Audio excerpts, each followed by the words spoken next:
what happened between Noah and Abraham? Or how do we even explain the cavemen, caves, giants from a biblical perspective? God is actually the one that instituted science. So, in your mind, science and scripture can work together. Science really is God's domain. So science and scripture are going to harmonize it. Things like cavemen, the Ice Age, caves, how do we understand that in a biblical framework? These are all just humans. They're all post-flood creatures. Numbers 13, it's saying that there are giants in the land in Canaan. How do we explain that? Yes. Okay. So what I think is going on is this is just... Hi, it's Cass. I wanted to first start off by saying thank you for listening. I created this because I could not find it anywhere else on the internet, and it takes a very small team and a large upfront investment to make it all possible. I really hope that you find it valuable. I would never expect anything from my listeners, and I'm always going to do my best to first outsource support from brands. However, if you do find value in this episode, I invite you to contribute an amount equal to the value that you have received, either through a one-time or a monthly donation linked in the show notes below. I understand that not everyone, though, can donate monetarily. So I ask that if you love Biblically Speaking and you cannot donate, please show your support by subscribing to this channel wherever you're listening so that it tells the hosting platform to show Biblically Speaking to more curious and confused Christians. In exchange for this support, I personally promise to you to always create the highest quality production possible. Thank you so much for listening. Now let's get to the show. Hello. My name is Kathleen Blino, and I'm your host for Biblically Speaking. You might be thinking a couple questions when it comes to caves, the flood, cavemen, and evolution. Maybe like what happened between Noah and Abraham, or how do we even explain the cavemen, caves, giants from a biblical perspective? And if the flood really happened, where's the evidence? We've discussed this many a time in the past on the podcast, but today we have a brand new guest who is an expert in all things caves. I'm so glad and grateful to welcome Dr. Jeff Miller. You're a researcher, you're a speaker, and you have a Ph.D. With Apologetics Press, where you've served since 2011. You're the associate editor of Reasons and Revelation and the author of Science and Evolution and the field-based research for Flooded. You also lead guided creation tours in Arizona, teaching on site and telling some of the most compelling flood-related geological formations in North America. I'm so excited to talk to you about timelines, cavemen, giants, and the evolutionary and geological evidence for the flood today. Welcome to the show, Dr. Miller. Thanks so much for having me. Appreciate it. This has been a long time coming when we first started talking about this a few weeks ago. Truly. And I always get the most excited for these types of conversations because it's this opportunity where for so long when I was going to church, it was, okay, so I have to ignore everything I was taught in science class in order for me to be a quote, good Christian. But I feel like today you're going to open this door between what we see on earth versus what we're told in the Bible. We don't have to cancel out one or the other. Yes, exactly. I was the same way when I was a kid. I kind of people treated science and religion as though it's trying to fit a square peg into a round hole, or the opposite. And but from a biblical perspective, God is actually the one that instituted science. When you think about like Genesis 1:28, God tells mankind to subdue and have dominion over the earth. I mean, that's basically a mandate to do science. And Psalm 111:2, God tells us the works of the Lord are great, studied by all who have pleasure in them. Romans 1:20 tells us we can look at the things that are made, right? The physical world, and from that learn about God, who he is. And that, so science really is God's domain. So science and scripture are going to harmonize. Where the problem comes is the lenses you have on when you're viewing the same evidence. The creationist and the evolutionist are both looking at evidence, but they have different lenses on, and so they're going to interpret it differently depending upon their foundational assumptions. And I would argue, in fact, I've got a whole book on this topic, that the evolutionary perspective starts with already a self-contradictory the assumption of naturalism, and therefore it cannot be right because it's already self-contradictory from the get-go. You've got to have the right lenses on, or you're not going to be able to make sense of the physical evidence. But when you have the right lenses on, Science and religion, they go hand in hand, and science further verifies the truth of the Bible and God. Okay, I feel like that's really refreshing to hear because a lot of people feel like, okay, science doesn't really prove God, but we have God. And so they kind of look for the things of earth to prove God versus God showing us the creation. Like this is the byproduct of his creation. So, in your mind, I mean, just getting really into it, but super broad, science and scripture can work together Oh, because it yeah. seems like in the Bible's not a science book. Yes. Yeah. If anything, you would say the Bible is a history book. It's closer to that than a science book. But if it really came from God, then it's going to be accurate in anything it says that touches on scientific matters. And in every case that we've been able to study that, it's totally verified exactly what the Bible says. And one important principle that Christians need to have clarity in their mind about in order to really understand the importance of science in this whole scope of things. God has really given us two forms of revelation. He's given us what we call special revelation, that's the Bible.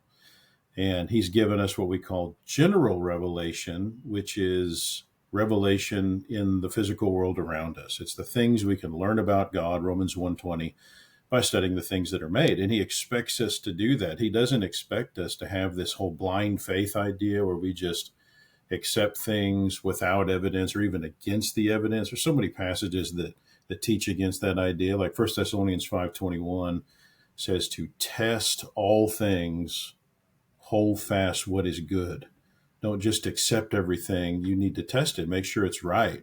1 John 4:1, John says, Beloved, do not believe every spirit, but test the spirits whether they are of God. For many false prophets have gone out into the world. Acts 17:11, you have these noble-minded Bereans who are called noble-minded because they didn't just accept everything they were told without evidence. They searched the scriptures daily to find out if what they were being told was true. Jesus even said in John 10:37 not to believe him if he didn't provide sufficient evidence to prove the things he was saying. So this idea of blind faith is not a biblical idea. And in fact, it kind of hurts our cause because rational people will say, oh, I believe in what the evidence says over here. You guys don't have evidence for what you believe in. And so you're not being rational. Well, that's true, because to be rational, one is supposed to draw conclusions warranted by the evidence. Well, when you look at the actual evidence, you find there's an infinite amount of evidence in support of the biblical creation model. And as I alluded to before, the naturalistic model already starts as a self-contradictory concept because there is no such thing as a naturalist. And I'll unpack that again briefly, what I mean by that. Everybody must believe that things have happened that do not happen in nature. So, for example, you have to get matter and energy in existence from nothing. Okay, we don't see that happening. In fact, we have a law of science that says that can't happen. So, if you believe matter and energy can come from nothing, you are believing something that runs counter to natural law. So, you're not really a naturalist. If you believe that life can come from non-life, which you have to believe if you are a naturalist. By naturalist, we mean people that don't believe that anything supernatural can happen. They don't believe in a Got it. God. Okay. That's what I was waiting for, is that Yeah, definition. Okay, that so definition. naturalism is there's no superpower interference whatsoever. And Right. so in order for like life to begin, it just has to happen by chance, by coincidence. That's right. And according to all of the observable and even experimental evidence, life does not come from non-life in nature. In fact, again, we have a law, the law of biogenesis, that says that can't happen. And yet the naturalist must believe that that happened at least once in the past. So he's not really a naturalist. He's a supernaturalist, just like me and you. The question is, which supernatural model fits the evidence? And the answer to Yeah. that is unequivocally the biblical creation model. It's what the Bible teaches. It's not, uh, Islamic faith. It's not the Hindu way of thinking and so forth. It comes down to biblical creation across the board. Okay, I mean, this was a great starter for it, but what do you think Christians are misunderstanding about science? Like maybe we're taking the wrong approach when we're trying to hold fast to our faith, and it's like, no, no, no, like Christians should believe in science in this way. What would that way look like? So, what would the way look like? Um, you mean to hold to what the Bible teaches on this subject? Is that what you mean? Yeah, like what's the way that we can hold both in both of our hands as far as like what do Christians misunderstand about science? Are there things Okay. that we maybe write off as far as, well, that's not of God, but it's like, no, no, no, that's like of earth though, and God created the earth or whatever it might be. The biggest problem, the biggest way that I would say Christians go wrong that causes so much confusion on this topic of science, it comes down to these underlying assumptions. There are these hidden assumptions that are underlying, for example, what students learn in the classroom today, because you're by rule, what the Supreme Court said, you can't teach creation in the school system, and so the textbooks intentionally don't allow any kind of a theory that would allow for that. And so there's an underlying assumption of evolution, for example, that would require there to not be a God involved. And if Christians don't understand that, then that will cause us to, when we are in these classes and we're learning about evolution, we feel like, oh, this must be true. I mean, this is the big belief that everybody believes in and so forth. Well, that's because you're not hearing the other side of the story on this. If you just go ahead and accept what is being shoved down your throat in the school system on this topic, for example, and you're going to have a total misunderstanding of everything you're learning. You're going to interpret all the same evidence in the wrong way. And so Christians need to first, we need to know, does the evidence support the idea that God exists?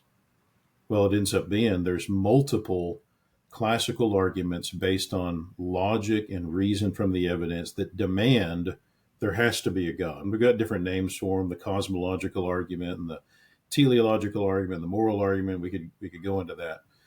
After you establish that, I mean, already if you establish that, you now would interpret all the same evidence differently than what all of the textbooks being used in public schools are assuming to be true. You've already shown you got to throw those textbooks out.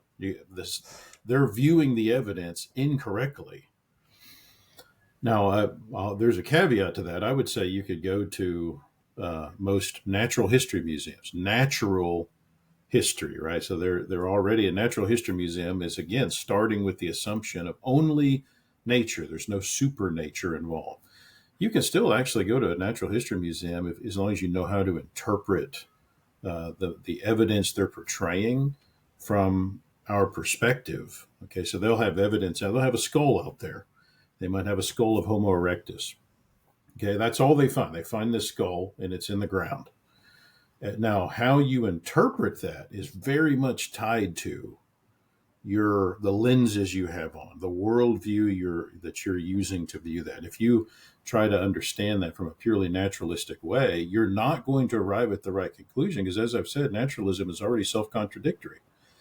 If you view the same evidence with the allowing for there to be supernatural activity involved, you would interpret that totally differently. If you understand that the that the flood actually happened, for example, you're going to interpret that same skull that was found in the ground totally differently. But we've got these arguments that God exists. The next question people ask, well, how do you know which God exists? I mean, I can prove that there's a God pretty easily, but how do you know that it's specifically the Christian God as opposed to Allah or Buddha? How do you, in fact, I was asked this at a seminar by an evolutionary biology professor years ago. How do you know that it's not the flying spaghetti monster? I mean, how do you know that it's the God of the Bible? Where do you get that idea? Well, and the next answer to that question is you would expect the creator to try to communicate with us at some point in the past. And the reason I would expect that is when I look at the natural realm, one of the endemic traits of the natural realm is a parent-child relationship, a passing on of information from the parent to the child. Every living creature on the planet, that's endemic to it. There's a passing of information. That says something about the creator. The creator values this parent-child relationship and a passing of information. So I would expect that the creator tried to communicate with us. So if you look at the materials that claim to be from the creator, there's actually only a handful. There's not that many. You can look at each one of those materials to see if they have characteristics that are supernatural that humans What are could not some have of the produced. materials? Well, here's one example. The in Leviticus chapter 12 and verse 3. Okay, and this is starting before that in Genesis 17:12. You have this command where circumcision is put into effect. Right. Okay, so Abraham is told, okay, 8 days old, this a male has to be circumcised. And then Moses comes in Leviticus 12:3, works it into the law of Moses as well. On the 8th day, the flesh of his foreskin shall be circumcised. And you think, well, why did he pick the 8th day? Where did he come up with the 8th day? Is there's to the Semitic mind, numbers are a big deal. Okay, so like they make a big deal out of numbers like 7 and 12 and 6, and right, this is a big deal to the Asiatic mind that we don't really have so much. And I mean, probably the closest we have is the number 13. Stay away from the number 30, Friday the 13th, or but in the Asiatic mind, numbers are a big deal. So you're thinking, is there something special about the number 8? Well, you do a deep dive on this subject and you find, no, there's really not any significance to this number. If I am going to just make up a day in the life of a boy where we're going to do circumcision, and this is a process, a procedure that is going to symbolize to the world that the Israelites are set apart. They're cutting off the filth of the flesh, so to speak, and they're being made holy. They're being separated, and this circumcision is symbolic of that. Well, what number would I pick if I'm a Jew? 7, maybe 12. Why in the world is the number 8 picked? Well, we find out in the last basically century what's probably going on here. So Henrik Dam, for example, was a Danish scientist. And back in 1935, he proposed a name for the substance in foods that was helping baby chicks, to not hemorrhage. Whenever they'd get cut, they wouldn't bleed out. So they were able to blood clot. And he figured out, you know what, there's something in food that's allowing for this. And he gets a Nobel Prize for it in 1943. It's called vitamin K. And so now we realize, blood clotting depends on the liver producing what's called prothrombin. And so vitamin K in food stimulates the liver to produce prothrombin, which then allows our blood to clot. So if you're deficient in vitamin K, you're more likely to hemorrhage if you get cut. All right, now, so if a surgery is going to be done on a child, this is important information to have. There's a book on pediatrics where this guy uh, writes in his book. He says there is a peculiar susceptibility to bleeding between the 2nd and the 5th days of life. Right now, there's going to be a more likely chance that a child is going to bleed out on the 2nd through the 5th day of life. You think that's important to know if you're going to start cutting on a child? Well, yeah, that's kind of important. And now we find out, well, vitamin K production and absorption starts increasing on the 5th through the 8th day of life. And it is only on the 8th day that vitamin K actually causes the percent of prothrombin in the blood to climb above 100%.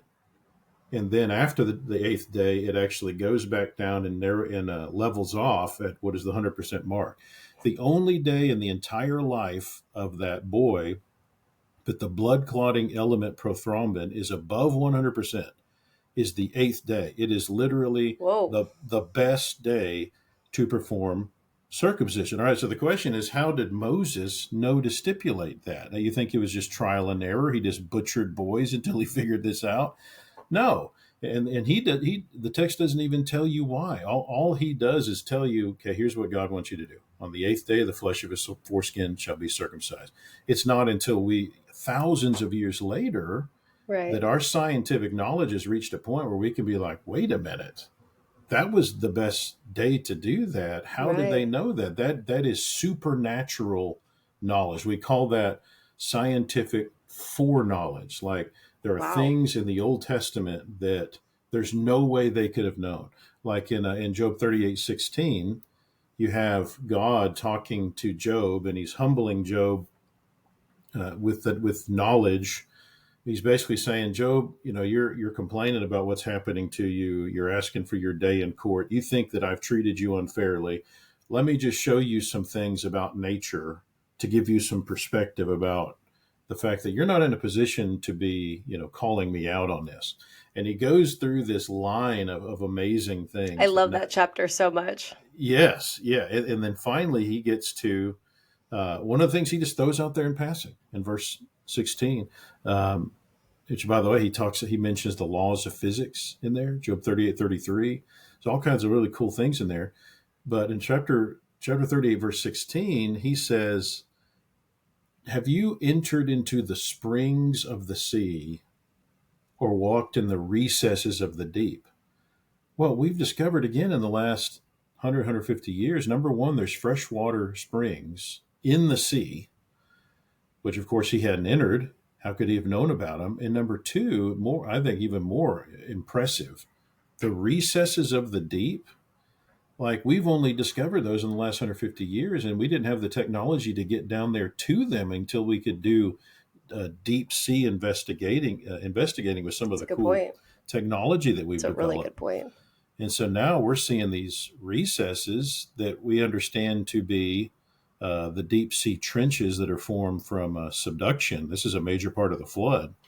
And God's point is, hey, do you know about these? And Job's answer had to basically be, no, sir. Okay, I don't even know what you're talking about. Well, again, this is scientific foreknowledge. This is the Bible giving us information that there's no way that the writers could have known about at their time.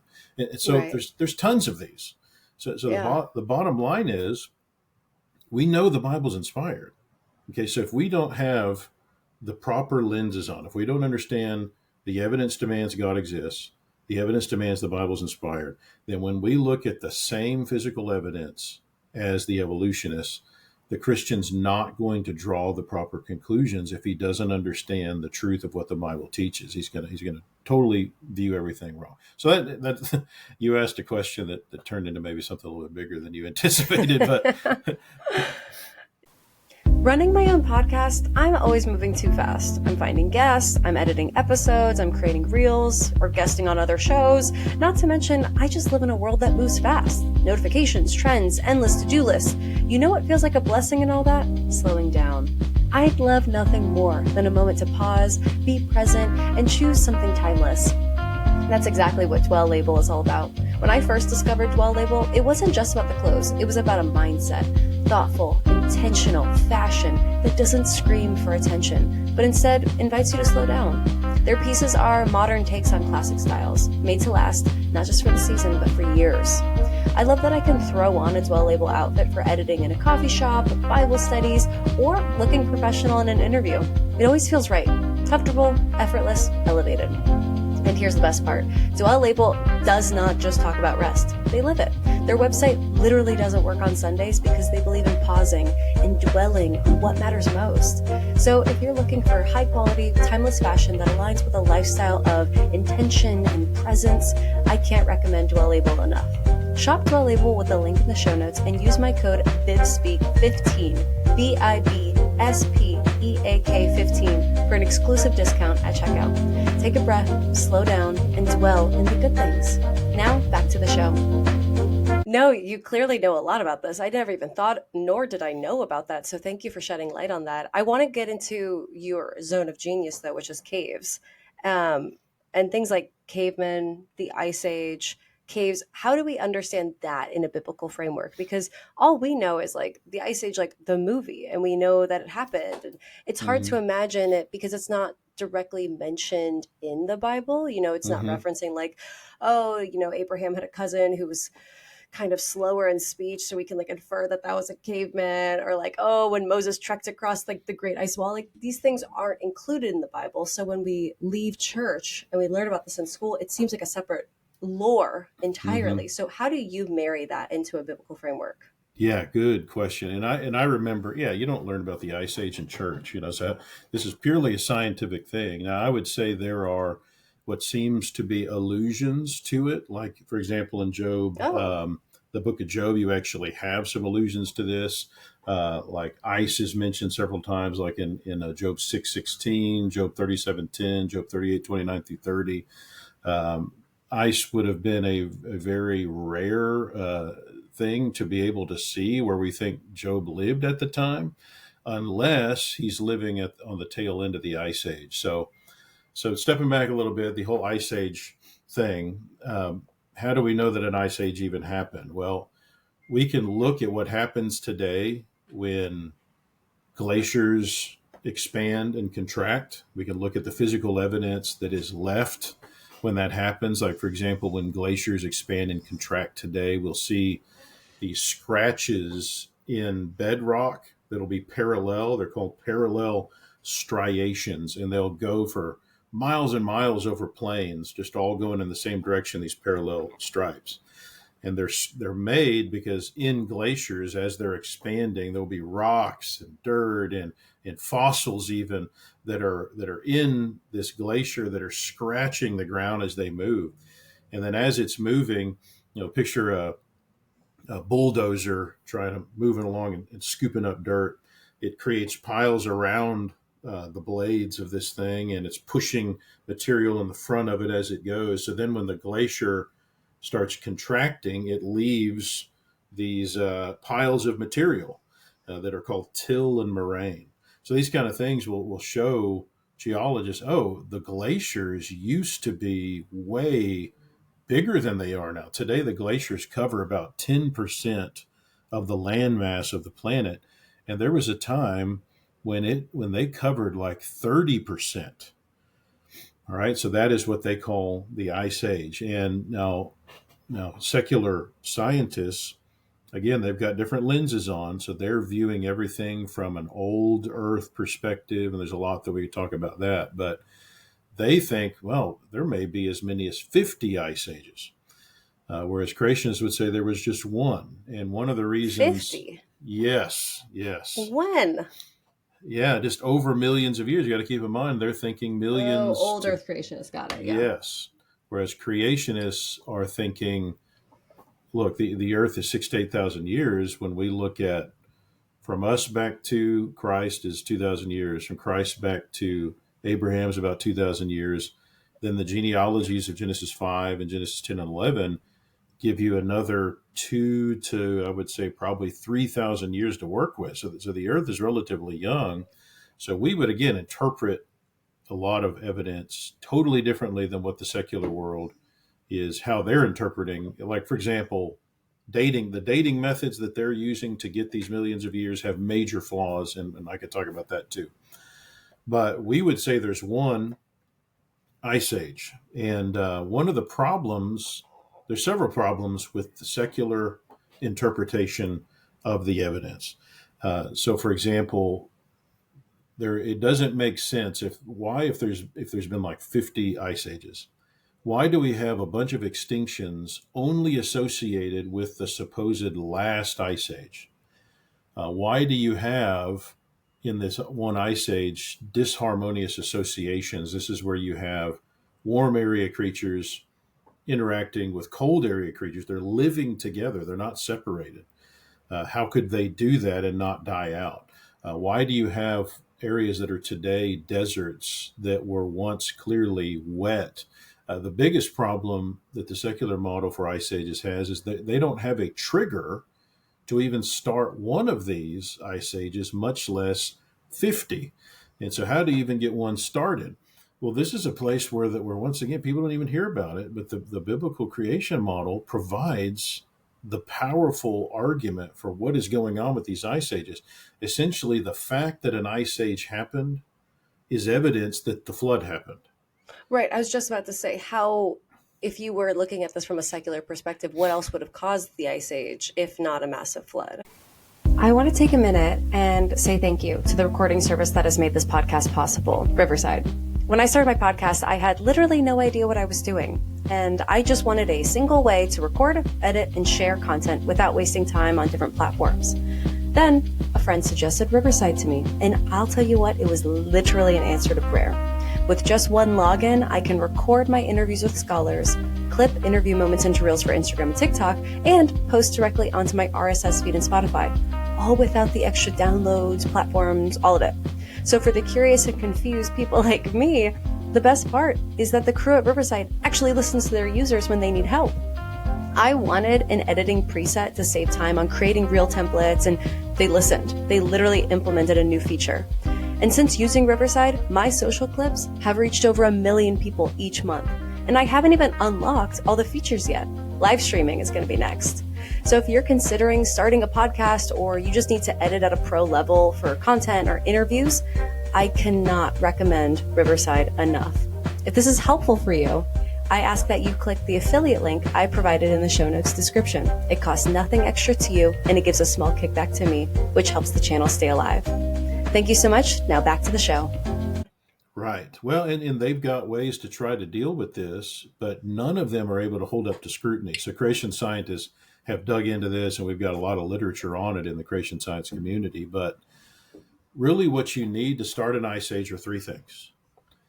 You need to have a lot more precipitation. Okay, so you got to have a lot more liquid coming down from the sky. You've got to have your summers be cooler. Okay, and the reason is because during the winter, glaciers expand. During the summer, they contract. Okay, so you need the contraction period to be less than the expansion period if the glacier is going to keep getting bigger. So in order for the contraction period to be, in other words, there to be less melting, you need your summers to be cooler. So you need more precipitation. Your summers to be cooler. You can't just have, well, the whole earth has to be cold, because with cold comes more dryness, and yet you need more precipitation. You actually need more liquid in the air, not less. And yet when it's cold, you have less cool. When it's cold, you have less liquid in the air. But you need more liquid, and at the same time, you need your summers to be cooler, and that has to persist for long enough for these glaciers to expand, for it to be an ice age. Creationists really prefer When the in the term Bible would you say that the Ice Age took place? Like, which when. characters are we reading about? Yeah, that we think that the Ice Age was taking place. Well, I would say the book of Job is talking about a guy that clearly lived on probably at the tail end of the ice age. There's several lines of evidence that indicate Job is a post-flood guy, pre-Moses. He's like this patriarchal guy. But you also, a lot of the individuals that are mentioned in the genealogies of Genesis 10 and 11 are individuals that were living during this time period, during the Babel dispersion, essentially. Yeah. Yeah. So, Okay. You mentioned caves and the more of the flooding. So let's get into a little bit of that. mhm. Um, what did the earth look like after the flood? Like, how do we even fit cavemen into the Bible? Because we have these remains that we found of cavemen from the past archaeologically. How do you look at that from a biblical standpoint, saying, oh, there's like different species of human that maybe Moses was interacting with? There's so much to unpack here. Um, so, so first of all, one thing that we have to understand as a foundational principle: creationists do not equate the idea of. Okay, we step back a little further. In Genesis 1:24, God says that He creates the kinds of life on the planet and tells the earth to reproduce according to its kind. Right. When you get to Genesis 6 through 9 and the flood, representatives of the land kinds, creeping kinds, bird kinds are brought onto the ark. Now, in the past, creationists have assumed that the word kind is equivalent to species. If we Right. now understand that's not a good comparison. We think it's closer to genus or family level usually. So in other words, you could get from two proto dogs a lot of variety within the dog kind. So the thinking is that all the domestic dog varieties, wolves, coyotes, jackals, dingoes, these are all part of the dog kind. And as evidence for that, we find them able to interbreed with each Right. other in many cases. Okay. Now, that's not the only thing that's looked at, but what we're finding is the way modern science is defining species is too low for what Moses is talking about. So you got to move the line up more to figure out what a kind is. There's a cat kind and a bear kind and a dog kind, and there's a camel kind, a horse kind, all these different kinds. Now, all that said, there is a humankind as well. And there's a lot of variety within the humankind. Like even when we look around today, we see a lot of variety. I mean, if one of the purposes of science from a biblical perspective is to learn about God, if you study biology very long, the first thing you learn about God is, wow, he likes variety. I mean, the earth is loaded with variety. But the variety today is only skin deep. It's literally skin deep. We're just looking at just purely external characteristics. When you look at our skeletons, there's not a lot of difference today. But as we dig down in the rock layers closer to the flood, we see there's actually a lot more variety within even skeletal structure in the humankind, like Homo erectus. I've heard of that name. These are just humans. Like there's all the evidence indicates they're still doing what humans do. They're burying their dead. They're communicating, the way we do verbally and so on. They're doing things that indicate these guys are intelligent. These are humans. There's really no doubt about that. Scientists call them a different species name because they have a little bit more pronounced brow ridge. Maybe their cranial capacity isn't quite as big. There's some subtle differences. But creationists would say these are all humans. In Homo erectus, you're getting down to the layers that they would say are cavemen. Okay. Now, from a creationist perspective, and by the way, they would say cavemen are early man. And what they mean by that is they've just evolved onto the scene. This is how humans looked when they first evolved. So notice they're interpreting all of it from a naturalistic perspective. They're assuming evolution happened. But creationists would say the layers that they're found in are post flood layers. Right. So these are not even early man from a biblical perspective. Early man would be humans in the pre flood layers, who, by the way, have all been destroyed. That entire habitat is obliterated in the flood.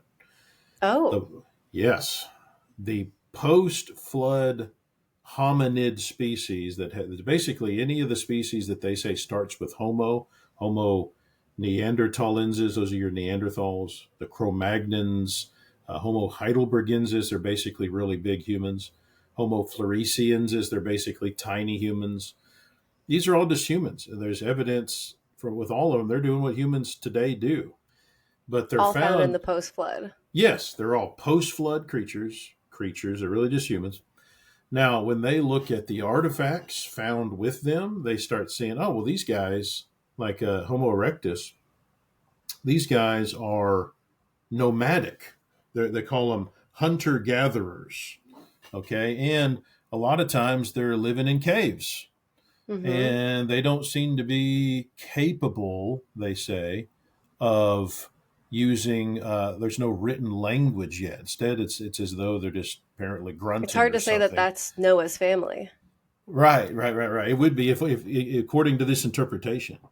And since they're just drawing pictures, notice all of these things paint this picture that makes them say these are less intelligent. They're not quite as evolved as we are today. That's early man. That's the Stone Age, right? By the way. Right.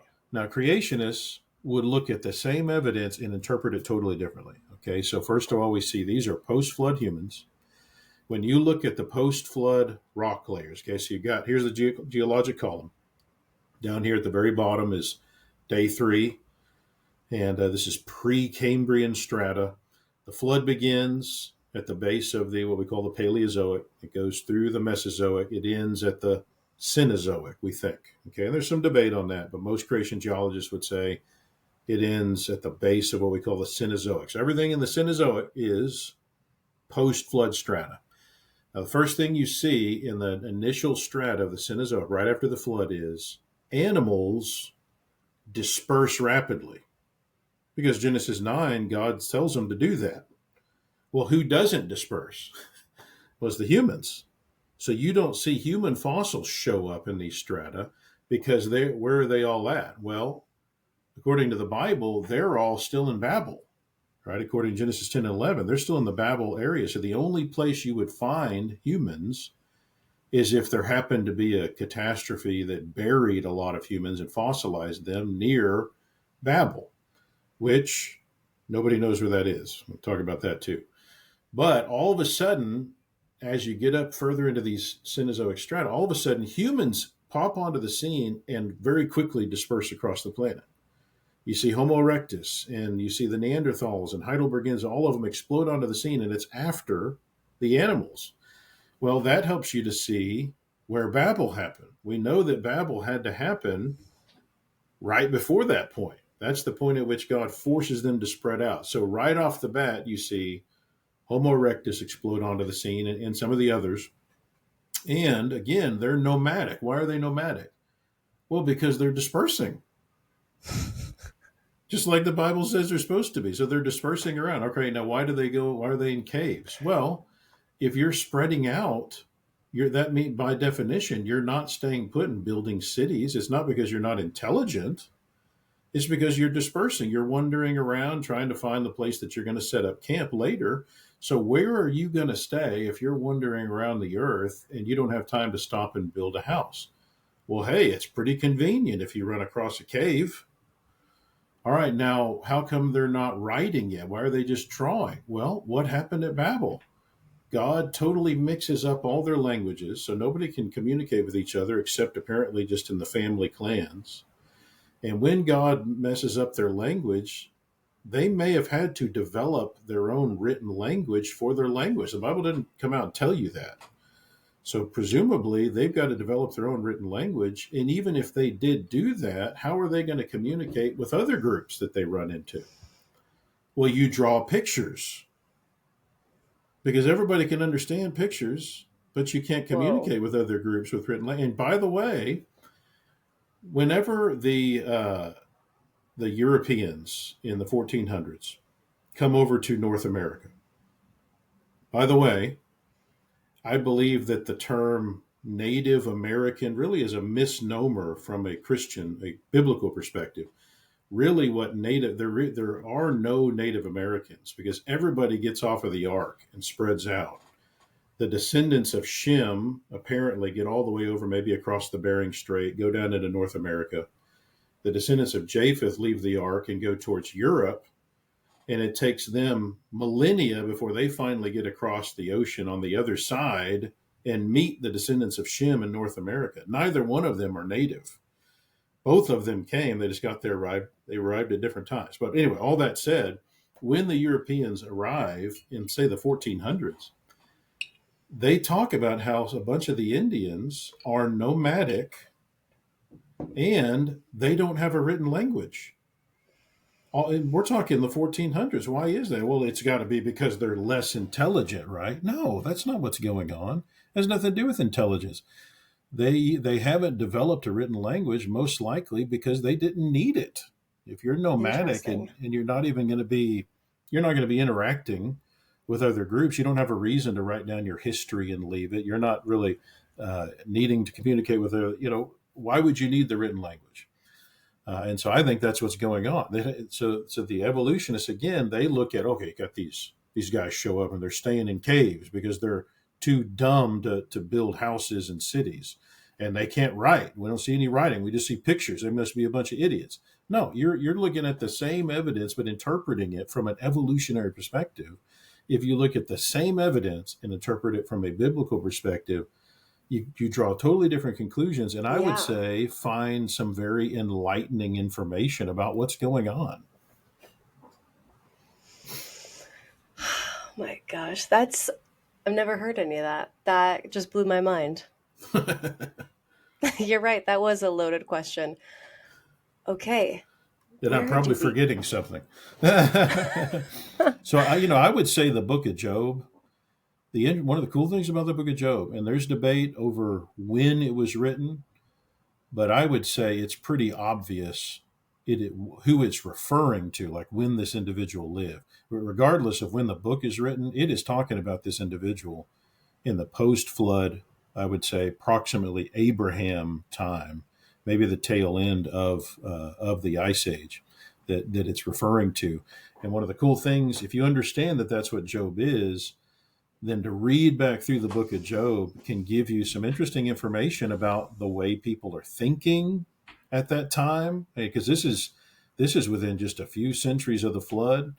It helps you to see even some of the cool creatures that are still around, which I would argue Job 40 and 41 is referring to dinosaurs or dinosaur-like creatures in the case of Leviathan that are still around at that time. So it's giving you some really cool information about creatures and what's going on in the Mhm. climate. Because again, you see like snow and ice being mentioned as well, which would have been weird when you take into account that Job is living uh, uh, at about where Florida would be. Right, Okay, whenever you go across the pond, so to speak.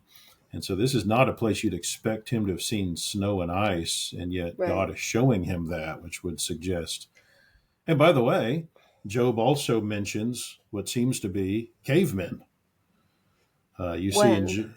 Job 24 verses 4 through 8 and Job 30 verses 3 through 8, you see a passing mention to these guys. Um, let's see here. I'll pull it up on my end, or I can just read you an example of what I'm talking about. So Job 24, starting in verse 4, we see these individuals. They push the needy off the road. All the poor of the land are forced to hide. Indeed, like wild donkeys in the desert, they go out to their work searching for food. The wilderness yields food for them and for their children.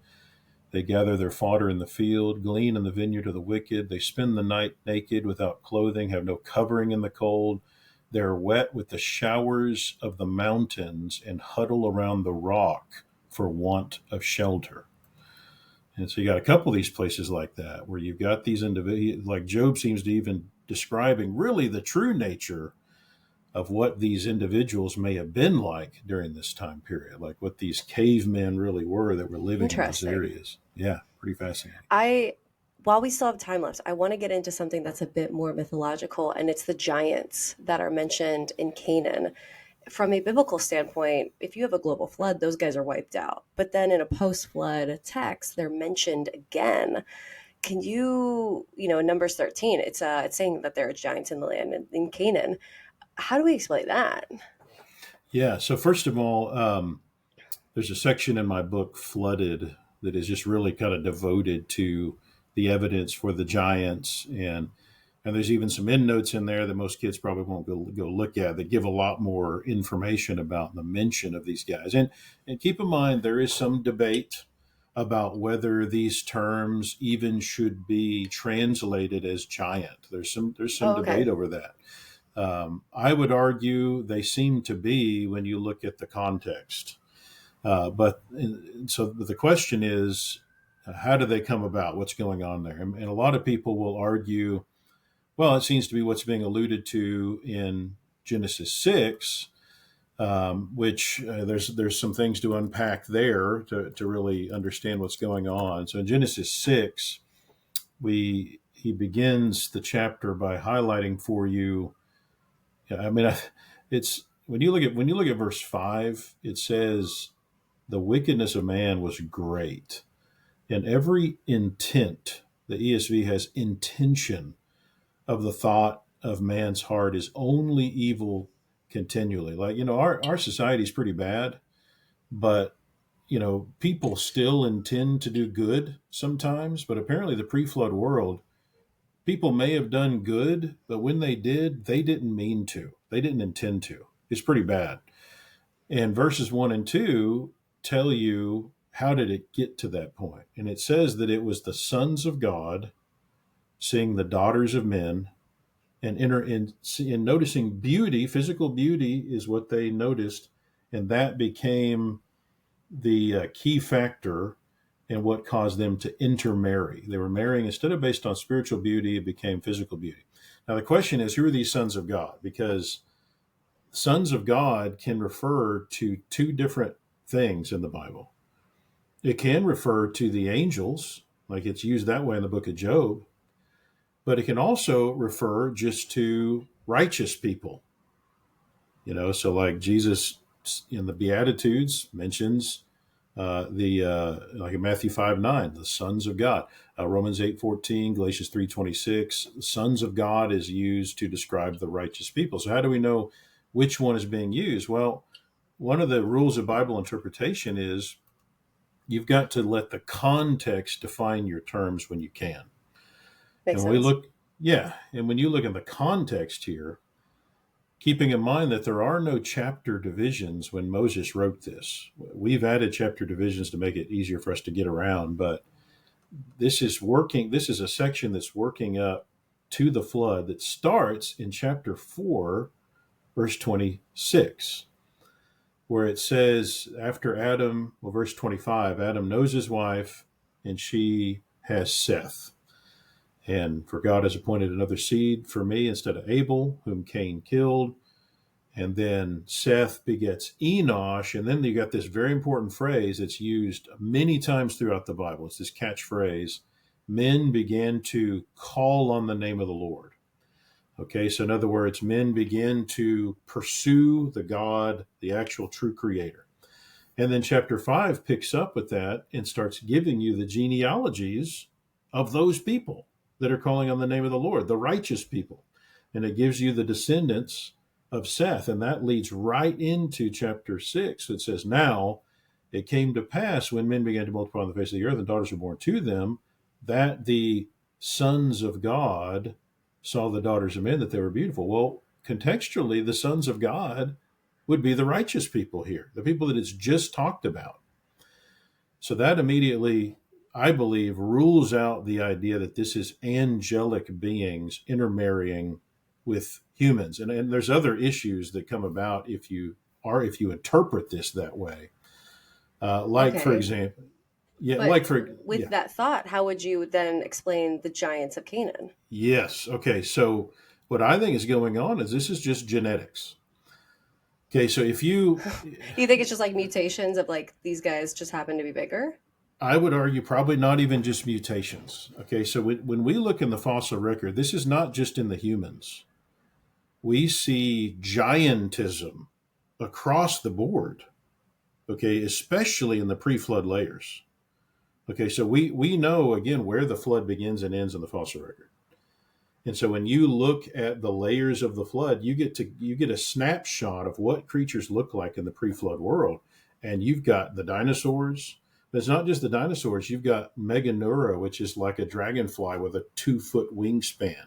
And you've got Arthropleura, that's like a millipede that's like 6 feet long. You could ride on this thing. Okay, Ugh, things are growing gross. bigger. Yeah, yeah, creepy. This is you don't want to ride or surf on this thing. You're going to want to run. But this is the pre-flood world. Things are getting big. Plants too. Things are huge, right? So why are things growing bigger? Well, number one, you have a lot more oxygen in the pre-flood environment, according to the rocks, and more CO2. You got a little bit more of a greenhouse effect going on. So things are lush, things are bigger. And also, when God originally creates these kinds of creatures, He creates them with an ability to have a lot of variety within a kind. Like, imagine what Adam and Eve could have looked like for two people to have enough genetic information in them to produce the variety we have just today, much less the That's a variety good that we point. see in the fossil record. And he does the same thing to every kind on the planet, where you've got a huge amount of variety within each kind. And part of the variety among humans is the ability to get really big and the ability to get really small. And one of the ways that you can even make it where there's a group of those, I mean, look, the slavers here in America figured this out. You can intentionally breed people with certain genes to draw out certain genetics in a line that will make all of the people in that line have certain characteristics. And the more you weed out from that gene line people that don't fit that, the more you can have really big or really small people. And I think that's what's going on after Babel. When you start separating these groups where they no longer have interaction with each other, certain traits become dominant. I see what Where you're saying.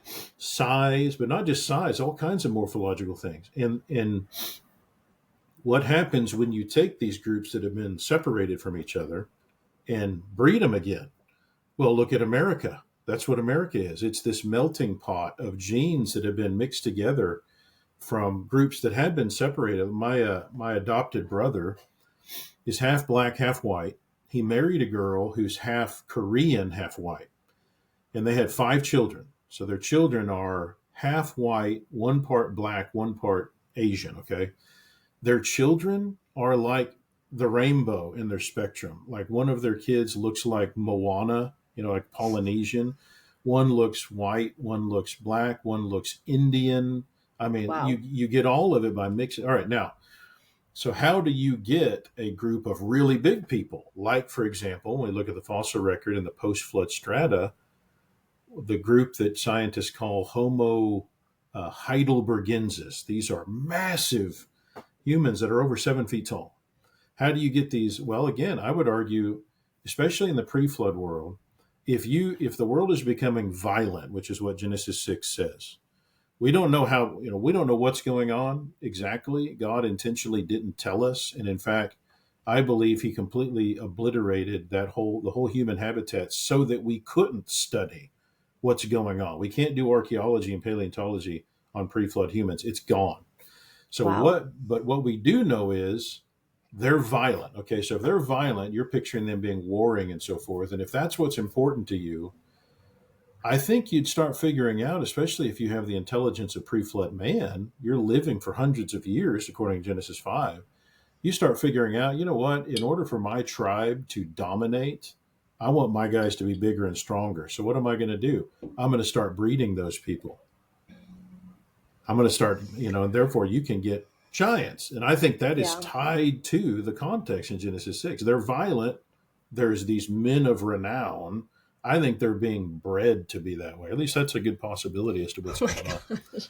But interestingly, in the last century, we have evidence that humans can get that big. And by the way, it has nothing to do with, angelic DNA, which again, I would argue creates some problems with, like in Acts 17, we find that God has made from one blood, one man, every nation of men to dwell on all the face of the earth. There's only one blood involved. There's no, angelic DNA that's been added to the genome. Otherwise, Acts 17 wouldn't make any sense.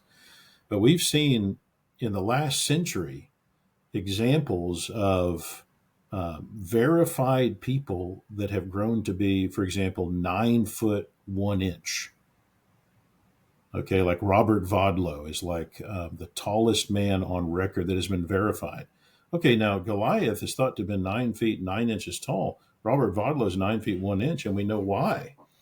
We know what happened in his case. There was pituitary things going on that where his pituitary produced an overproduction of growth hormone that allowed him to get a lot bigger.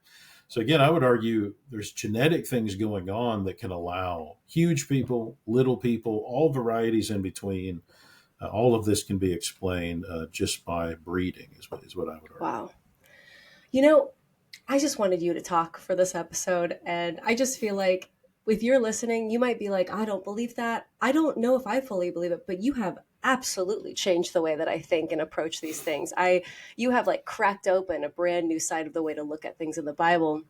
And this is so beyond what I thought was possible. So Thank you for giving me so much to think about. I do have one final question for you, and it's for the Christian listener who believes in the Bible, like me, but they're struggling to reconcile with what they learned in school. What advice would you give them? You know, and I talk to a lot, especially young people, about this. You're going to hear things; they're going to shake you up because you haven't heard it before, and so you don't have an immediate answer. My dad gave me some great advice back when I was in junior high or high school, and he said, "Fall back on what you know." The first one to plead his cause seems right until his neighbor comes and examines him. Proverbs 18:17. You need to know that there's another side of the story, and then fall back on what you know, and that is no matter what quibble somebody brings up. Well, how do you explain this if the flood happened? Okay, whatever quibble they bring up does not disprove the evidence that demands God exists and that the Bible's inspired. So you still know that. So really, all they've done is brought up an interesting question that deserves study. It's not Mm, something to be intimidated by. Here we've got 60 to 80% of our youth are leaving Christianity when they leave home. And I would argue it's over a lot of this kind of stuff. Like they're being given scientific challenges they don't have answers to. I would say, whoa, I've never heard a challenge that can deal with the evidence for that God exists and the Bible's inspired. They're just interesting questions that deserve further study. I Now, in love our the way you put that. yeah, and our I work at a place called Apologetics Press. That is what we do. We do apologetics. Somebody contacted us and said, I don't appreciate the name of your organization. You don't have anything to apologize for," which is not what apologetics is. Apologetics comes from the word apologion, which is found in 1 Peter 3:15. Always be ready to give a defense. That's Yeah. apologion. Christians are called to be apologists to defend the faith. So our organization, that is what we do is we respond to arguments people are making against New Testament Christianity to show no, here's what's really going on here. The evidence demands that God exists, the Bible's inspired, creation is true, the flood is true. So if you've got some specific question that is plaguing you, you go to our website apologeticspress.org and learn a lot about this. And if you're a high schooler, come take my course. I take young people out to Arizona, and we go to the sites where you can see with your own eyes, touch with your hands, the evidence that the flood actually happened. The powerful evidence of that, and you can actually get high school credit and even get college credit now by How do doing they sign that. up for that? Okay, you can go to. I'll tell you this website. It's going to be hard to remember it, but it's floodedbook.org. I'll link it below. Yeah, that'd be easier. But floodedbook.org/flooded course, and where kids can actually go to. I mean, the idea is to basically respond to any argument that they're going to hear that would cause them to, that would shake their faith in what the Bible teaches, especially in Genesis 1 through Wow. 11. 1 through 11. Yeah. So it's a lot of information in a short amount of time, but they will be thoroughly knowledgeable and ingrained in the truth of Genesis 1 through 11 before they go to college and lose their I faith, love that. like the bulk of so many other young people. So I appreciate you having me on. I appreciate you coming on. We will definitely be in contact because we didn't get to a lot. We started this with like, you got a lot of questions. I'm like, I think I asked like 4 questions, and this was like, there are so many left that I still need to ask. So we'll Yes. be in contact again soon, Dr. Miller. Thank you so much for your time today, and God bless you. We'll be chatting soon. Thank you. Thank you. God bless you too.